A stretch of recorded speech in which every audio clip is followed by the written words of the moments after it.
is the do not laugh video. If you skip this video, know that you allowed the devil to Papa. want to be a part of your life. The devil only comes to steal, kill, and destroy. But I have overcome for your sake. I know you will receive him with all your heart. Now say this quietly.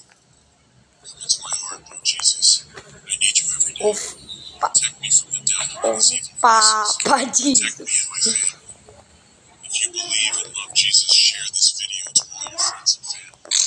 If you reject, I'm pretty sad. Deny me before I will deny you before God the Father.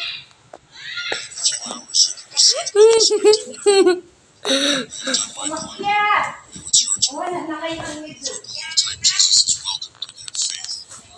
If you still haven't subscribed, please do so. If you skip this video, know that you allowed the devil to win. Jesus wants to be a part of your life.